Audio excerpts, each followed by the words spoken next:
Tu vas prendre ta Bible dans le livre de Marc, au chapitre 6, à partir du verset 35.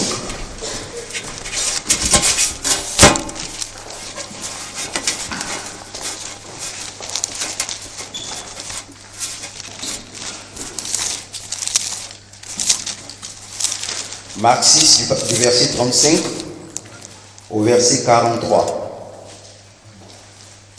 Amen. Nous y sommes.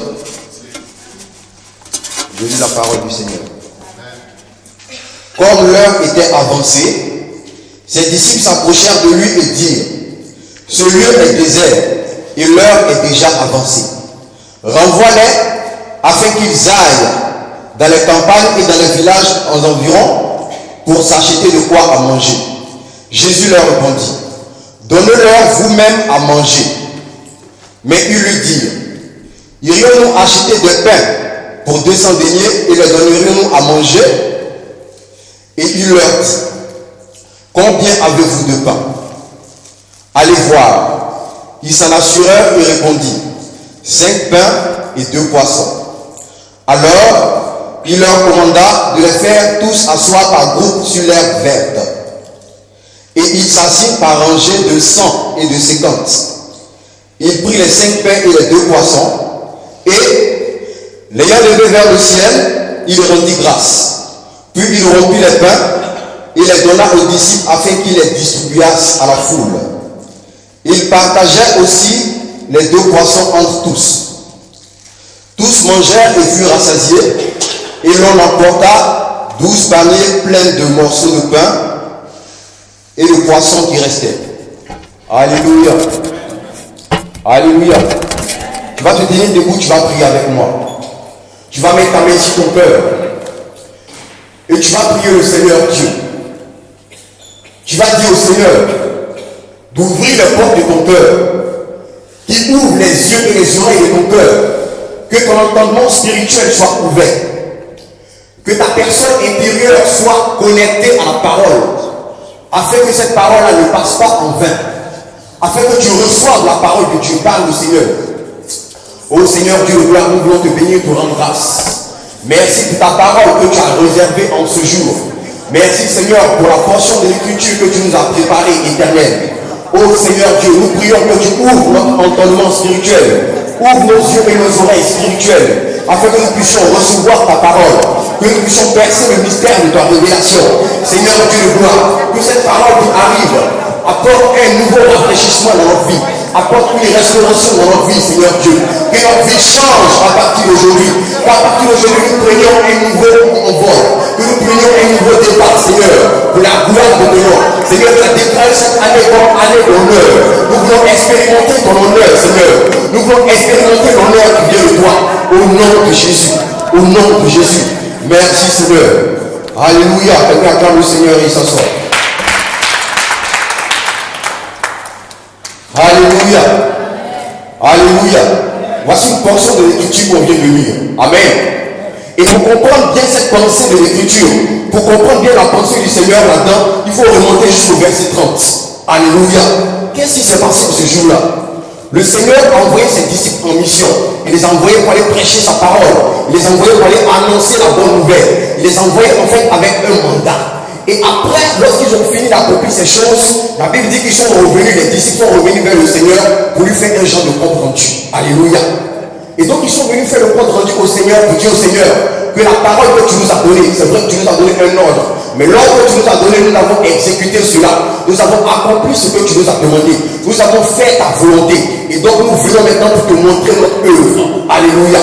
Aujourd'hui, la Bible nous dit que le Seigneur prend compte des œuvres de l'homme. C'est vrai, l'année a été décrétée comme l'année de l'honneur. Mais il y a une différence entre l'honneur et la grâce. Quelqu'un dit Amen. Il y a une différence entre l'honneur et la grâce. La grâce, elle est imméritée. La grâce, c'est Dieu qui choisit de la donner à qui il veut, comme il veut et quand il veut. La grâce, c'est Dieu qui choisit dans sa souveraineté. Mais l'honneur dépend de ce que tu aurais fait avec ta grâce. L'honneur dépend de la façon dont tu as utilisé la grâce de Dieu. La grâce, c'est comme la naissance. On ne fait rien pour naître. C'est comme venir à Christ. La Bible dit que c'est le Seigneur, par son esprit, qui nous attire à lui. Donc, on ne fait rien pour être sauvé. Et le salut, c'est la grâce. C'est comme naître juif. Quand tu nais juif, tu es automatiquement membre du peuple de Dieu. Quel que soit ce qui tu es, quelle que soit ton intelligence, quelle que soit la façon dont tu es, même si tu es un escroc, dès que tu nais juif, tu es automatiquement membre de la famille de Dieu, tu es automatiquement membre du peuple de l'Éternel. Et donc, la Bible nous dit que Judas a eu la grâce de naître au milieu de ce peuple-là. Il a eu la grâce de naître juif. Il a eu la grâce d'être appelé par le Seigneur. Il a eu la grâce de faire partie de ceux-là qui sont les 12 disciples, les piliers même de l'évangile. Il a eu la grâce d'être celui-là qui a été le trésorier. Et quand on parle de trésorier, on fait sortir le mot trésor. Or, le Seigneur nous dit que là où est ton trésor, c'est là où sera ton cœur. Donc, Judas a eu aussi la grâce. Il est arrivé jusqu'au niveau où il a gardé même le cœur du Seigneur. Amen. Mais toute cette grâce-là, Judas a mal utilisé cela. Judas n'a pas réalisé l'importance de la responsabilité qu'il avait. Judas n'a pas marché en conformité avec ce que le Seigneur disait, de sorte qu'il n'a pas pu être honoré à la fin. Alléluia. Quelqu'un dit, je veux être honoré dans cette année. Je répète, je veux être honoré dans cette année. Mais l'honneur, comme je le disais, dépend des œuvres. La Bible dit sur le livre de Proverbes, au chapitre 31, qu'à la porte, la femme vertueuse sera honorée par ses œuvres. Alléluia. C'est en fonction de ce qu'on fait. Lorsqu'une personne n'œuvre pas pour le Seigneur, cette personne ne doit jamais s'attendre à être honorée. Parce qu'on n'honore pas n'importe qui. La Bible nous dit qu'il faille qu'on honore nos parents, notre père et notre mère. Alléluia. On doit honorer le père et la mère, même si à la naissance, ils t'ont mis à la poubelle. Mais lorsque tu grandis, tu dois les honorer. Parce que le fait que tu viennes à la vie, le fait que tu sois né, il y a un travail qui a été fait par ton père et ta mère afin que tu viennes en naissance. Donc lorsque tu arrives, il faille de façon inconditionnelle que tu puisses les honorer. Alléluia. Et donc les disciples avaient cette révélation. Les disciples ont compris que lorsqu'on travaille pour le Seigneur, lorsqu'on œuvre pour Dieu, en retour, le Seigneur doit nous honorer. Donc ils sont venus, ils ont commencé à en parler au Seigneur. Ils ont montré les exploits qu'ils ont faits. Ils ont montré les œuvres qu'ils ont accomplies au Seigneur, s'attendant à être honorés. Et le Seigneur, puisque Dieu tient à sa parole, il tient à ses promesses. La Bible dit que le Seigneur, au verset 31, leur dit, allons dans un lieu où vous allez vous reposer. Le Seigneur leur dit, allons dans un lieu de repos. Autrement dit, ils ont reçu une promesse de Dieu. Le Seigneur leur a annoncé la parole. Il leur a donné une prophétie. Il leur a dit, moi Dieu, après votre travail, moi l'Éternel qui vous avait envoyé par rapport à ce que vous avez fait, je vous envoie aujourd'hui dans un lieu de repos. Je vais annoncer à quelqu'un dans cette année un temps de repos, un temps de rafraîchissement, un temps de restauration dans ta vie. Si tu crois à la parole, tu dis amen, tu la reçois dans ta vie. Alléluia. Je crois à la grâce de Dieu. Si tu crois à la parole de Dieu, tu la saisis de tout ton cœur, tu verras cela se manifester dans ta vie. Alléluia. Alléluia. Donc les disciples ont reçu cette parole du Seigneur. Le Seigneur leur dit, allons dans un lieu de repos. Vous allez vous reposer. Un temps de couronnement. Un temps où vous serez honorés. Alléluia. Et donc dans cette marche, ils se retrouvent dans un lieu, ils regardent autour d'eux, ils se rendent compte qu'ils sont dans un lieu désertique. Et c'est là le verset 35 qu'on a lu. Dans un lieu désertique, un lieu désert, un temps avancé, malgré la parole de Dieu, malgré que le Seigneur ait parlé, malgré que le Seigneur soit avec eux, ils se retrouvent dans un lieu qui n'a rien à voir avec ce qu'ils ont entendu. Ils se retrouvent dans un lieu qui n'a rien à voir avec la pensée qu'ils avaient. Le Seigneur a dit repos, ils se retrouvent dans un désert. Est-ce qu'un désert et le repos est une combinaison qui marche ensemble? Ça n'a rien à voir. Alléluia. Ça n'a rien à voir. Et ça me rappelle ma vie. Alléluia. Lorsque le Seigneur m'a dit que j'allais venir dans ce pays. Amen. On était dans un temps de prière, dans une maison. Et le Seigneur, par son onction, est descendu sur un de nos frères, un homme de Dieu, un prophète. Et le prophète a commencé à prophétiser. Le prophète a dit, toi tu es un enfant, tu sais ce que tu vas faire, voici ce que Dieu va faire avec toi. Tu vas sortir de l'Afrique, tu vas aller dans tel pays. Et voici les choses qui vont t'accompagner. Des miracles, des signes qui vont accompagner ton ministère. Il y aura un temps de repos, un temps de restauration. Alléluia. Et puisque je croyais au ministère de l'homme de Dieu, j'ai reçu cette parole-là. J'étais conseiller commercial en banque assurance. J'ai abandonné cela. J'ai abandonné les affaires que j'avais. J'avais des cabines téléphoniques. J'ai abandonné cela parce que je croyais. Et lorsque le temps est arrivé, la seule chose qu'il est payé, c'était mon droit d'entrer à l'ambassade. 40 000 francs CFA. Je crois que ça fait 25 euros ou 30 euros, quelque chose comme ça. Tout le reste, le Seigneur a pourvu. Et je suis venu. Et quand j'étais assis dans l'avion, je respirais l'honneur, je respirais le repos. Parce que je savais que j'allais dans un lieu de repos. J'allais dans un allait nous montrer une autre dimension de sa fidélité. Alléluia. J'ai cru en la parole et j'ai avancé. Et quand je suis arrivé ici, Mawa, comme on le dit, ça n'a rien à voir avec le repos dont je pensais. Alléluia. Je pensais à un repos, mais quand je suis arrivé, frère, comme on le dit en hébreu, repose à Wabi. Amen. Alléluia. Pour ceux qui ne comprennent pas l'hébreu, ça veut dire où est le repos. Mais Seigneur, où est le repos dont tu m'as parlé? Où est le repos que tu m'as promis? Où est le repos, Seigneur, que tu m'avais annoncé? Rien de cela.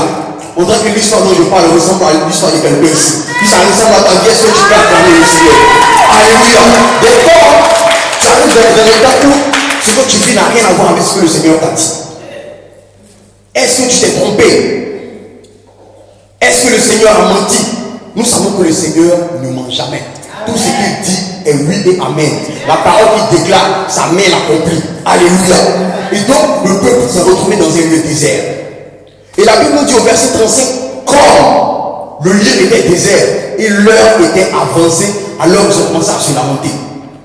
Et c'est ce qui nous arrive. Quand on traverse des périodes désertiques, des périodes difficiles, on regarde à gauche et à droite, il n'y a pas de production. Rien ne se penche à l'horizon. On ne voit pas de succès. On ne voit même pas d'embauche. Alors qu'avant, on marchait d'une façon exemplaire, comme on peut le dire. On allait de succès en succès. Mais depuis qu'on a accepté de marcher avec le Seigneur, depuis qu'on a accepté sa parole, parce qu'on a entendu, comme quoi lorsque tu suis Jésus, tu n'es jamais confus. Mais quand on se rend compte de la situation dans laquelle on est, ça n'a rien à voir. Alléluia. Ça n'a rien à voir. Mais je vais te rassurer de quelque chose. Si la promesse que tu as reçue, si elle vient de Dieu, si c'est de la bouche de l'Éternel que tu as entendu cela, je vais te rassurer que l'Éternel, en temps favorable, accomplira sa parole en ta faveur. Alléluia. Alléluia. Il dit que le temps était avancé. Et le lieu était désert. Deux problèmes. Le premier problème, c'est que le temps était avancé. Tu es dans les situations, tu vas quelque part, on te dit non, par rapport à ton âge, c'est avancé. Tu veux enfanter, on dit non, une femme à cet âge-là, parce que ton âge est avancé, tu n'as pas d'espoir d'enfanter. Par rapport à telle ou telle situation, on te dit que ton temps est avancé. Amen. Et le lieu est désertique. C'est-à-dire, même si le lieu n'était pas désertique, que le temps était avancé, tu peux avoir de l'espoir. Tu peux avoir une lueur d'espérance. Mais les deux problèmes mis ensemble démontrent qu'il n'y a aucune issue. Il n'y a aucune issue. Cela démontre l'impossibilité. Cela démontre que tu es limité. Cela démontre que ta main ne peut plus avancer. Mais je veux te dire que lorsque la main de l'homme s'arrête, c'est là que la main de Dieu commence. Si tu ne pas limité, comprends que le Seigneur Dieu, là où ta main t'arrête, c'est là où Dieu commence. Parce que Dieu ne donne pas sa gloire à l'homme. Il attend que l'homme fasse ce qu'il peut faire. Il attend que les connexions fassent ce qu'elles peuvent faire. Il attend que tes connaissances, tes diplômes agissent. Et quand ils ne peuvent pas te donner de solution, c'est là que l'Éternel s'élève du contrôle pour manifester sa gloire. Quelqu'un peut acclamer le Seigneur. Alléluia. Alléluia. Ils disent que l'heure était avancée et le lieu était désertique. Et donc ils ont proposé une solution. Au verset 35 et 36, ils disent, puisque l'heure est avancée et que le lieu est désert, renvoie-les, qu'ils aillent dans la ville pour aller chercher de quoi manger. Qu'ils aillent dans la ville pour aller chercher la nourriture. Qu'ils aillent dans la ville pour aller chercher du pain. Alléluia. Alléluia. Parce que la situation était compliquée. Parce qu'ils se sont retrouvés devant une barrière, devant un barrage, devant un blocage. Ils ont commencé à penser à autre chose. Ils ont voulu sortir de ce lieu pour aller à un autre lieu. Mais ce sur quoi je vais attirer votre attention, c'est le verset 36. Au verset 36, la Bible nous dit que les personnes ont dit au Seigneur de les renvoyer. C'est-à-dire qu'ils se retrouvent dans un lieu ensemble. Ils se retrouvent dans un lieu qu'eux-mêmes trouvent désert. Mais ceux qui trouvent le lieu désert, ceux qui font le constat, comme quoi le lieu est désert, ceux qui font le constat, comme quoi le temps est avancé, disent au Seigneur de renvoyer les autres. Je ne sais pas si vous voyez la différence. Il ne dit pas Seigneur, renvoie-nous en ville. Il ne dit pas Seigneur, allons tous en ville. Mais il dit Seigneur, renvoie-les en ville. Qu'ils aillent chercher de quoi manger. La question que je pose est celle-ci. Si tu constates que le lieu est désert, tu constates que Dieu n'est plus dans ce lieu, tu constates que la gloire n'est plus manifestée, qu'il n'y a plus de témoignages. Mais allons tous en ville. Pourquoi est-ce que c'est certains qui doivent aller en ville et d'autres rester? Alléluia. Et Et c'est comme ça que le diable sélectionne des personnes dans les églises pour les faire sortir. Amen. Si vous réalisez, verset 35-36, dit comme l'heure était avancée et que le lieu était désert, renvoie-les. Pourquoi pas renvoie-nous? Alléluia. Je ne sais pas si quelqu'un comprend ce que je suis en train de dire. Pourquoi pas renvoie-nous? Amen. Moi qui vois que le lieu est désert, je ne veux pas être renvoyé. Mais je veux que les autres soient renvoyés. Et c'est comme ça que le diable cible les personnes dans les églises. Le diable se focalise sur les personnes, il fait des sélections, il veut les faire sortir. Pourquoi? Parce que lorsque le Seigneur disait la parole, lorsqu'il donnait la promesse, quand tu leur as dit, alors dans un lieu de repos, le diable aussi a entendu cela. Alléluia. Lorsque le Seigneur a parlé par la pluie de son nom ici, vous dit que cette année sera une année d'honneur. Le diable a compris cela. Donc il fallait qu'il fasse des manigances, qu'il fasse des stratégies et des stratagèmes afin de faire sortir des personnes pour que tu rates ta bénédiction. Mais quelqu'un dit avec moi, je raterai pas ma bénédiction cette année. Je raterai pas ma bénédiction cette année. Je serai l'honneur cette année. Je serai l'honneur cette année. Alléluia. Alléluia. C'est la stratégie du diable. C'est la stratégie du diable. Mais le Seigneur révèle les secrets du diable. Afin que la volonté du diable ne s'accomplisse pas. Mais que la volonté de l'Éternel s'accomplisse sur ta vie. Afin que ce qu'il a dit comme honneur pour ta vie s'accomplisse. Alléluia. Alléluia. C'est ce que le diable fait. C'est sa stratégie. Il dit allez en ville. Renvoie-les qu'ils partent en ville chercher du pain. Mais ce n'est pas de la ville qu'ils viennent. Les gens ont vécu dans le monde, les gens ont vécu dans les lieux bizarres, les gens ont vécu dans des situations un peu compliquées qui ne marchaient pas selon la parole de Dieu. Et aujourd'hui, ils marchent vers le Seigneur, ils marchent ensuite du Seigneur, ils marchent sur les pas du Seigneur Jésus, et on veut leur dire de se retourner là où ils étaient. Mais ils ont vu le Père qui était en ville, ils ont vu la bénédiction qui était en ville, ils ont vu toutes ces choses qui étaient en ville. Mais s'ils ont laissé ces choses de la ville pour se retrouver dans le peuple de Dieu, c'est parce qu'ils se sont rendus compte que ces choses-là ne pouvaient pas les rassasier. Ces choses-là ne pouvaient pas les approuver. Ces bénédictions étaient des choses éphémères. Et ce peuple-là s'attendait à quelque chose qui était durable. C'est pour ça qu'on suit le Seigneur. Sinon, on sait que dans la ville, il y a du pain. Alléluia. On sait que dans la ville, on peut avoir des mariages. Alléluia. On sait que dans la ville, on peut avoir du travail. En complotant, ça peut se faire. Mais c'est parce qu'on a tout essayé et qu'on est fatigué. C'est pour ça qu'on vient au Seigneur Jésus. Parce que le Seigneur nous a promis, il a dit, venez à moi vous tous qui êtes fatigués et chargés, et moi je vous donnerai du repos. C'est ce repos que nous sommes venus vers le Seigneur. Donc quels que soient les temps et les circonstances, quel que soit le fait que le lieu soit désert, quel que soit le fait que l'heure soit avancée, la volonté de Dieu, c'est que nous demeurons avec lui. Alléluia. L'heure était avancée dans la vie de Sarah. Une femme normale, la médecine dit qu'une femme normale à partir de 45 ans ne peut pas enfanter. Alléluia. À partir de 45 ans, elle ne peut pas enfanter. Mais Sarah a été ménopausée. Après 45 ans, elle ajoute encore 45 ans dessus. Mais lorsque le temps du Seigneur est arrivé, la Bible dit que Dieu lui a fait expérimenter le miracle. Alléluia. Alléluia. Donc je veux te rassurer, même si tu es dans un lieu désert, même si tu es dans un temps qui est avancé, même si les gens disent que ton temps est avancé, le plus important c'est que tu demeures avec Dieu. Le plus important c'est que le Seigneur soit avec toi. Le plus important c'est que tu sois en compagnie de Jésus. Parce que ce Jésus-là, il n'est pas soumis au temps, il n'est pas soumis aux circonstances, car c'est lui-même qui est le maître des temps et des circonstances. Et au temps favorable, il va manifester sa gloire dans ta vie. Alléluia. Ils disent l'heure était avancée. Et le lieu était désert. Et il propose que les gens quittent l'église, qu'ils partent en ville, qu'ils quittent le lieu où Jésus est et qu'ils partent en ville. Alléluia. Mais les enfants de révélation savent que le plus important, ce n'est pas le lieu désert. Le plus important, c'est la présence de Dieu. Parce que ce qui est en ville, cela est éphémère, c'est une production. Mais celui-là même qui produit, il est assis dans le désert avec nous. Celui qui produit, il est assis dans le désert avec nous. Et donc, dans son temps, il va le faire. Alléluia. Donc personne ne sera renvoyé. Alléluia. Dis avec moi, je ne serai pas renvoyé de l'église. Je ne sortirai pas de ce lieu jusqu'à ce que je voie la gloire de Dieu. Jusqu'à ce que je voie l'honneur de Dieu. Alléluia. Alléluia. Il veut les renvoyer, les faire sortir de l'église. Amen. Alléluia. Et donc le Seigneur, le peuple vient voir le Seigneur. Il dit au Seigneur que voici la situation dans laquelle nous nous trouvons. Tu nous as promis quelque chose. Et ce qu'on voit n'a rien à à voir avec ce à quoi on avait pensé. Et les disciples disent au Seigneur, comment est-ce qu'on peut nourrir tous ceux-là? Ils sont trop nombreux. À la fin, la Bible nous dit qu'il y avait 5000 personnes. Et nous savons qu'en général, dans les églises, dans les assemblées, il y a plus de femmes que d'hommes.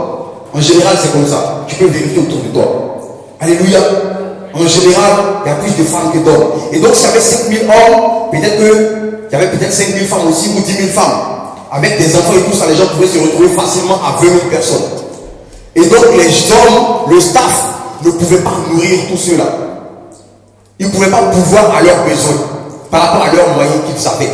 Et donc, ils ont dit au Seigneur, mais on ne peut pas les nourrir. Alléluia. On ne peut pas les nourrir.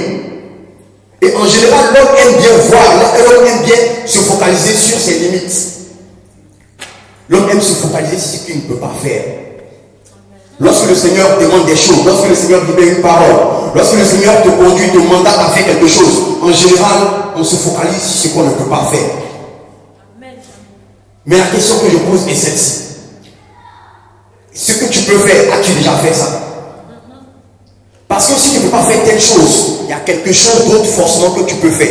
Mais as-tu déjà fait ce que tu peux faire avant de penser à ce que tu ne peux pas faire? Alléluia. Parce que tant que tu es vivant, le fait d'avoir la vie, c'est la vie. C'est quelque chose. Tu as la force pour marcher, c'est quelque chose. Dans tous les cas, tu as forcément quelque chose. Et ce quelque chose, ça peut servir à un certain niveau dans l'œuvre de Dieu. Mais en général, on a des visions qui dépassent nos provisions. Or, lorsque le Seigneur t'appelle, il te donne d'abord la provision de la vision. Quelqu'un dit Amen, j'explique. Quelqu'un dit Amen encore, j'explique. Alléluia.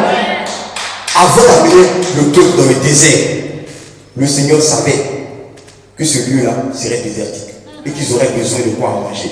C'est comme Élie. Lorsque la famine a atteint Israël, lorsque le ciel a été fermé par la parole du Seigneur, l'Éternel a envoyé Élie devant le torrent afin qu'un corbeau le nourrisse. Mais est-ce le jour où la famine est venue que le corbeau a été créé? Le corbeau existait déjà. Il avait déjà sur sa tête un mandat divin. Alléluia. Et après que le torrent est séché, le Seigneur lui dit, va chez la veuve de Sarepta, parce que j'ai ordonné à cette veuve-là de te nourrir. Est-ce le jour où le torrent a séché que la veuve a été créée? Est-ce le jour où Élie est arrivé à la maison chez elle, que la farine est apparue dans sa maison? La farine existait déjà avant même que le torrent sèche. La famine existait déjà avant, la farine existait déjà avant que la famine se manifeste. Je veux juste te dire qu'avant d'autant le désert, tu as déjà prévu la provision. C'est comme ça que le Seigneur gère. Notre Dieu est un Dieu stratège. Alléluia. C'est un Dieu stratège. Il est le plus intelligent. Il est l'omniscient. Alléluia. Alléluia. Alléluia. Avant que tu entres dans la situation, le Seigneur connaît. Il connaît la situation. C'est lui-même qui a fait sortir Égypte. Et il a fait sortir Israël d'Égypte pour l'amener vers Canaan. Mais avant la délivrance, il savait qu'Israël allait passer par le désert. Amen. Et donc il a préparé déjà la manne. Il a préparé déjà les tailles. Il a préparé toutes ces choses-là afin que le peuple soit approuvé. Afin que le peuple reçoive ce dont il a besoin au temps favorable. Alléluia.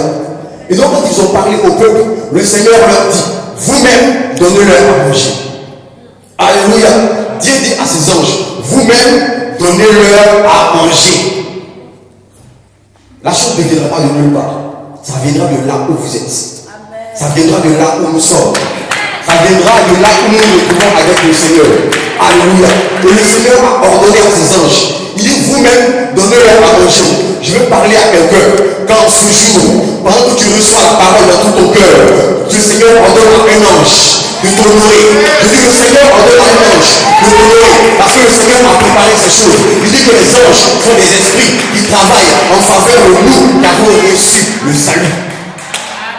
Alléluia. Il dit vous-même donnez-leur à manger. Et la Bible dit qu'ils sont partis voir, ils sont allés chercher. Ils ont fait une enquête et ils se sont rendus qu'ils avaient 2 pains, 5 pains et 3 poissons. Donc la chose existait. La source du miracle existait. La matière que le Seigneur allait utiliser pour manifester sa gloire existait. Ils ont amené les 5 pains et les 2 poissons qu'ils ont donnés au au Seigneur. Et le Seigneur a élevé ça au ciel.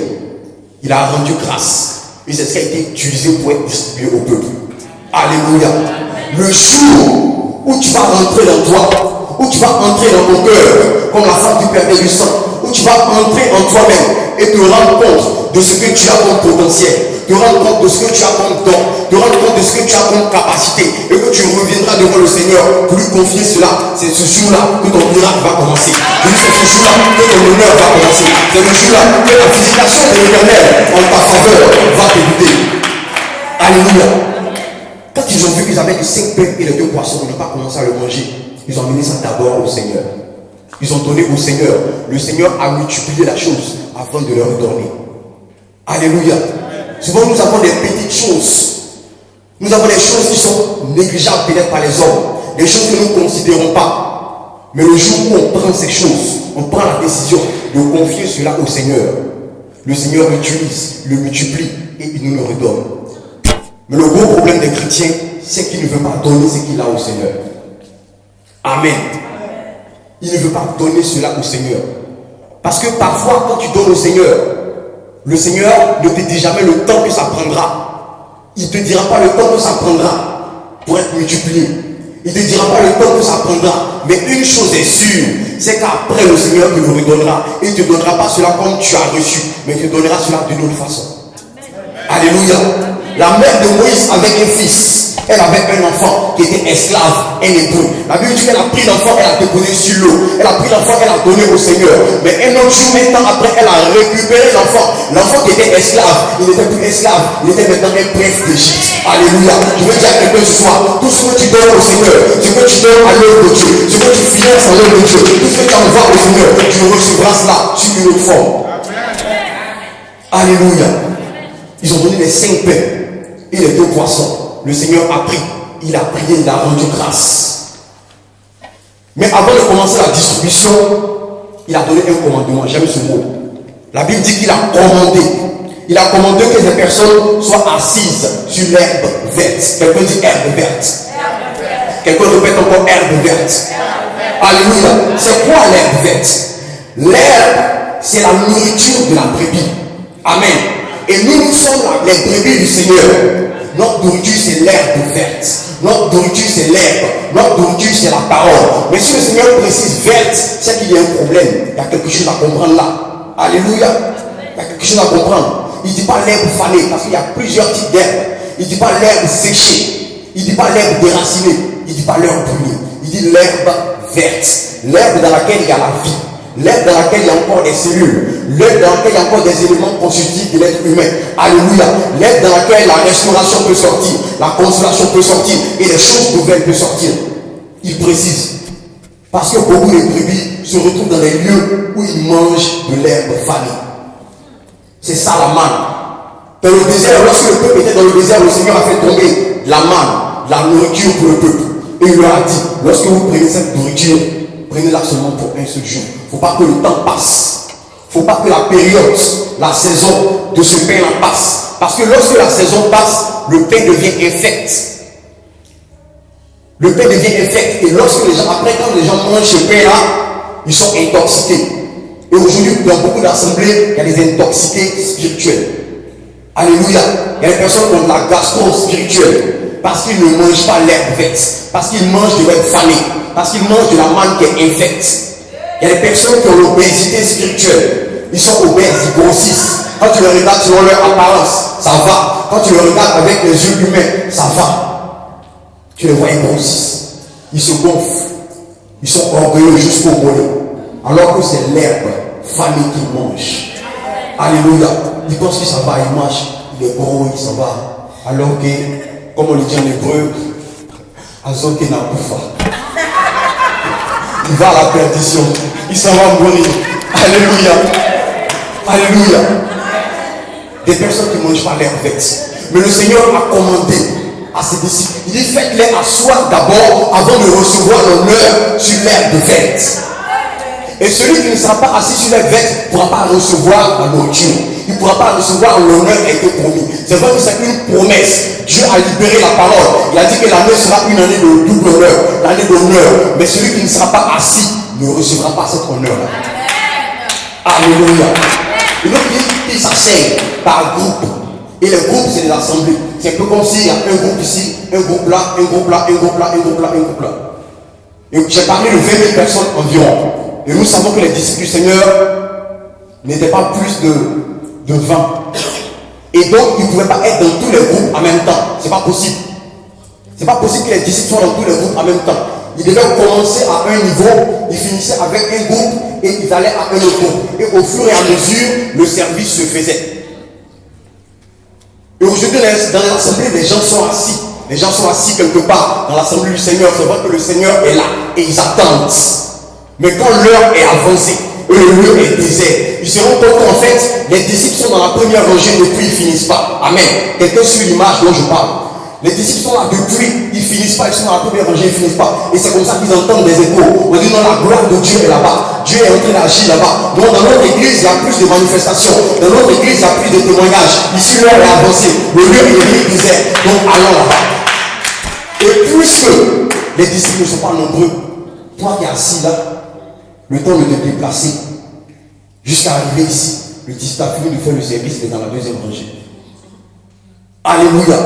Et tu arrives dans le lieu, puisque tu as entendu des échos, tu as eu des informations, tu viens t'asseoir et tu attends. Et tu dis, mais depuis ce qu'on m'avait dit, je ne vois pas. J'ai entendu parler de la manifestation de la gloire de Dieu, je ne vois rien. J'ai entendu parler des miracles, des sourds qui entendent. On dit non, dans cette église, dès qu'on entre, la semaine qui suit, tu es marié, mais moi je ne vois rien. Pourquoi? Parce que tu n'as pas pu attendre. Tu n'as pas su t'asseoir sur les vêtements. Tu n'as pas pu reconnaître ton temps de visitation. Alléluia. Donc attends encore un autre tour des anges. Alléluia.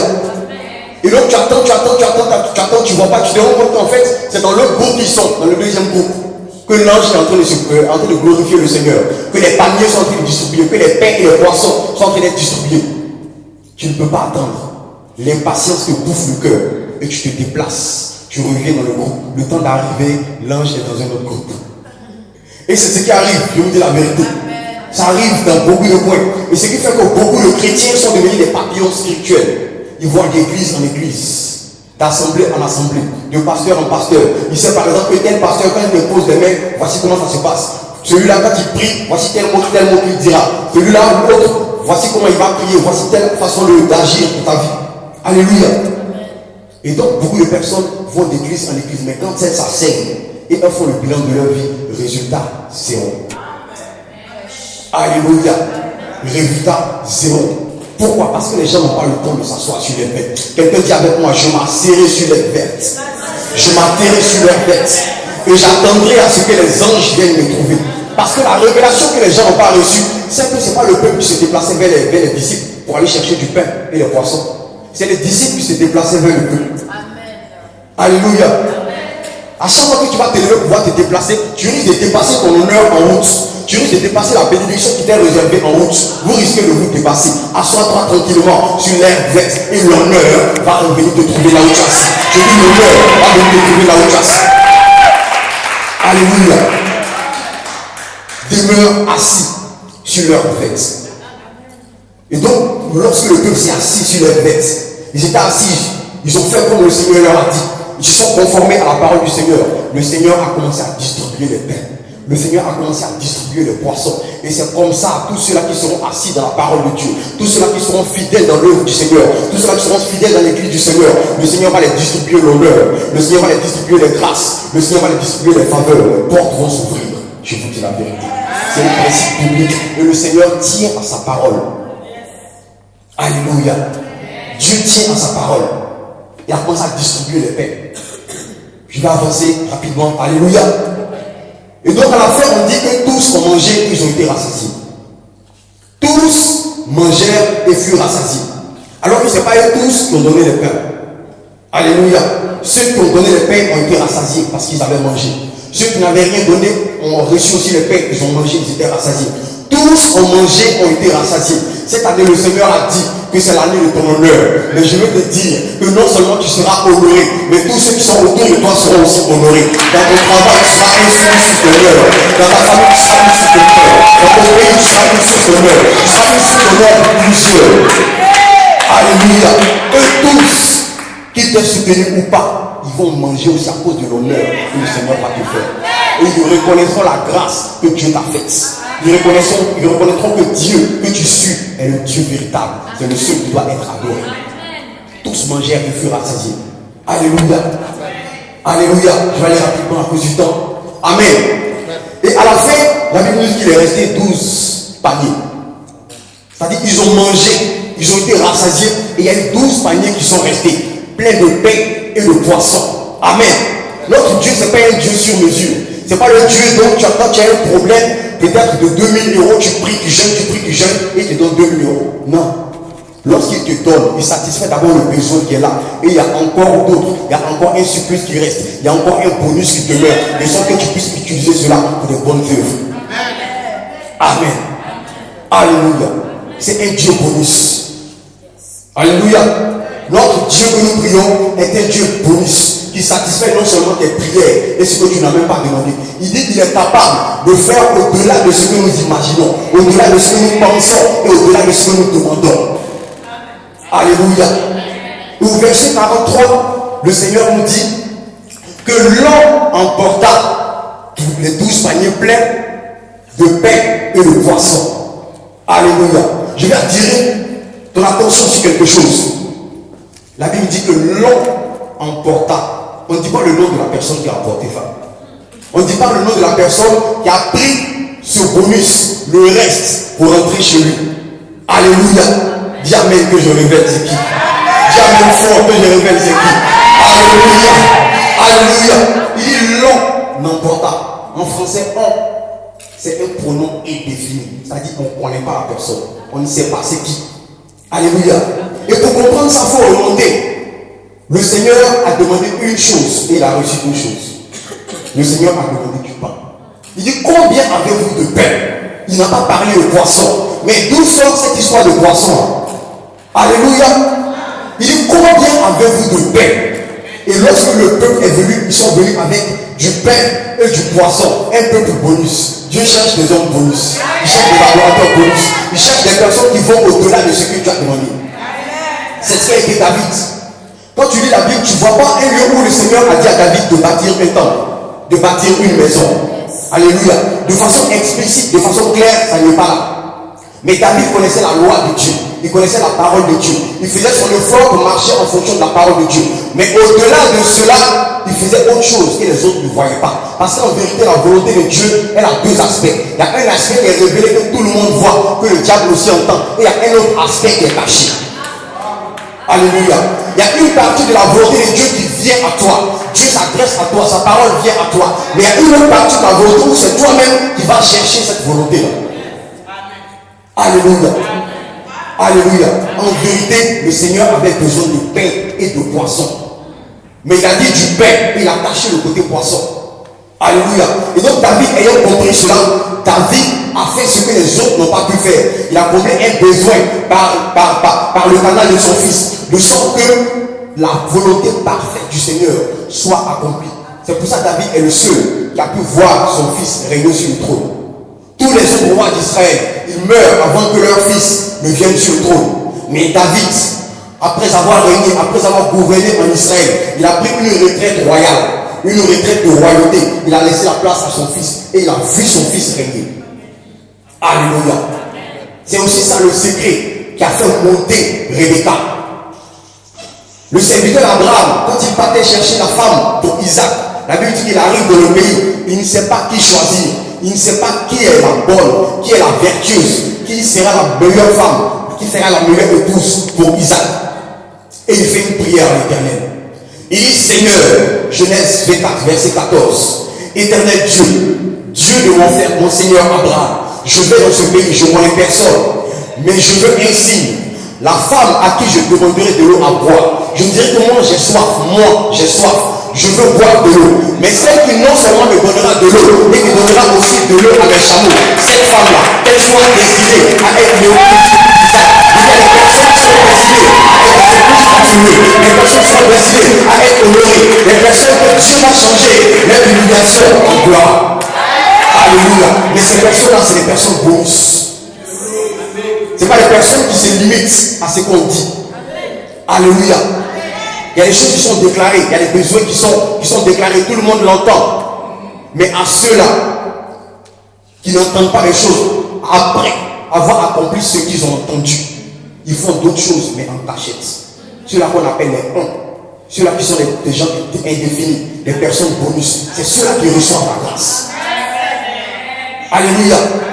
La Bible dit que cette femme-là soit destinée. C'est-à-dire que ce n'était pas sa destinée. Ce n'était pas la destinée de Rebecca d'être l'épouse. Mais le fait qu'elle ait accompli cette volonté-là, le fait qu'elle ait non seulement accompli ce qu'il a demandé, la volonté claire, la volonté ouverte, et elle a aussi accompli la volonté cachée. Les deux mises ensemble, elle devait changer de destinée. Alléluia. Elle devait changer de destinée. Et donc c'est ceux-là que Dieu cherche. Et ce homme qui a emporté les 12 paniers, c'est ce genre de personnes. C'est des personnes à qui on demande des choses. Il faut non seulement ce qui a été demandé et qui complètent encore dessus. Dieu cherche des personnes qui ne vont pas attendre qu'on parle à la chair, qui ne vont pas attendre qu'on dise des choses, mais qui dans leur cœur vont prendre des engagements. Dans leur cœur, ils vont prendre des engagements, ils vont se dire, Seigneur, peut-être que je ne peux pas faire toutes ces choses, mais il y a une petite chose que je peux faire. Je prends un engagement. Chaque mois, voici ce que je vais faire pour toi. Voici. Même en cachette, l'être humain n'a pas besoin d'être informé. Et tu verras la gloire de Dieu dans ta vie. Alléluia. Tu verras la bénédiction bonus dans ta vie. Alléluia. Tu verras la faveur de l'Éternel sur ta vie en cette année, je dis. Ils emportaient 12 paniers pleins de pain et de poissons. Alléluia. Alléluia. Alléluia. Dieu est fidèle à sa parole. Le Seigneur est fidèle à sa parole. Quel que soit le niveau de ta vie où tu es arrivé, quel que soit le processus avec lequel tu es dans le Seigneur, quelle que soit ta marche, quel que soit le cheminement, quelle que soit l'heure qui est avancée, quel que soit le désert qui est avancé, je veux te dire de la part de l'Éternel, ne désespère pas, ne sois pas découragé, ne te lamente pas, mais regarde seulement le Seigneur, aie les yeux fixés sur Dieu, car c'est de lui que viendra le secours. David dit, je lève les yeux vers le montagne, d'où me viendra le secours, et le lieu me répond, le secours me viendra de l'Éternel, qui a fait les cieux et la terre. L'heure peut être avancée, mais le Seigneur est en dehors de l'heure. Il est en dehors du temps. Alléluia. Il est en dehors du temps. Si je demande quel âge Dieu a, tu ne pourras pas me le dire. Parce que Dieu est en dehors du temps. Depuis le premier jour où il a été découvert, il a le même âge jusqu'aujourd'hui. Son âge ne change pas. En lui, il n'y a aucune norme de variation. Donc, il n'est pas soumis au temps. Au contraire, il contrôle, maîtrise et règne sur le temps. Alléluia. C'est le temps qui peut s'avancer. Laisse-le s'avancer. Alléluia. Laisse le temps s'avancer. Amen. Mais à la fin de toutes choses, la gloire de l'Éternel se manifestera. Il dit la fin de toutes choses vaut mieux que son commencement. Ce n'est pas le début qui est important. Ce n'est pas le milieu qui est important. Ce n'est pas le cheminement qui est important, le déroulement. Ce n'est pas ça le plus important. Mais c'est la fin qui est importante. Alléluia. Et à la fin, ceux-là qui ont vu que l'heure était avancée, ceux-là qui étaient dans un lieu désert, ceux-là qui avaient commencé à se lamenter, ils se sont rendus compte qu'en fait, à la fin, ils ont été non seulement rassasiés, ils ont tous mangé, mais ils ont emporté des paniers remplis de pain et de poissons. Alléluia. Ils ont emporté des paniers remplis de pain et de poissons. Alléluia. Et ces paniers-là étaient 12. Alléluia. Et cette année est l'année de l'honneur. Je veux dire à quelqu'un ce soir que tu auras un panier d'honneur en janvier, un panier d'honneur en février, un panier en mars, un panier en avril, un panier en mai, un panier en juin, un panier en juillet, un panier en août, un panier en septembre, en octobre, en novembre et un panier d'honneur en décembre. Alléluia. Je dis à quelqu'un que cette année Dieu va te louer. Je dis à quelqu'un que la gloire de l'Éternel se manifestera dans ta vie. Si tu crois, tu dis amen fort. Tu reçois la parole. Je dis amen fort. Tu reçois la parole. Alléluia. Tu vas te tenir debout, le temps est avancé. Et tu vas parler au Seigneur. Amen. Tu vas dire à Dieu, parce que le commandement est sorti de ce verset, de cette portion des Écritures, c'était d'être assis sur l'herbe verte. Tu vas dire à Dieu, Seigneur, donne-moi la force de m'asseoir sur l'herbe verte. Donne-moi la force, Seigneur Dieu, de demeurer assis dans l'assemblée où tu m'as mis. Seigneur, donne-moi la force de ne pas me laisser distraire, Père, car les vents vont venir. L'ennemi va envoyer des gens pour demander à ce que je sois renvoyé, que je quitte ce lieu, que je quitte l'église, que je quitte l'assemblée. Mais donne-moi la force de résister. Donne-moi la force de rester parce que je m'attends aux 12 paniers. Commence à prier le Seigneur. Mais lève la voix, parle à Dieu, parle à Dieu, parle à Dieu. Et éternel Dieu de gloire, je veux te bénir, te rendre grâce. Merci Seigneur pour la pensée que tu as levée en ce soir. Merci pour ta parole Seigneur. Ta parole ne retourne jamais à toi sans avoir accompli ce pourquoi elle est sortie. Oh Dieu de gloire. Seigneur, tu as commandé le possible de faire asseoir tous ceux qui avaient besoin de grâce. De faire asseoir tous ceux qui avaient besoin d'honneur. De faire asseoir Seigneur Dieu tous ceux qui s'attendaient à une bénédiction de toi. Mais Seigneur, nous ne voulons pas Seigneur sortir de ta présence. Nous ne voulons pas sortir de ta présence. Donne-nous d'être assis dans ta parole. Donne-nous d'être assis Seigneur sur la tête. Même si l'heure est avancée, donne-nous d'être fixés. Même si nous sommes en train de misère, Seigneur Dieu de gloire, nous ne voulons pas dépendre des temps et des circonstances. Nous ne voulons pas fonder sur toi. Dis-toi que l'Europe, dis-toi que l'Europe, béni sois-tu Seigneur. Merci Jésus. Merci Seigneur, parce que tu nous fortifies par ta grâce.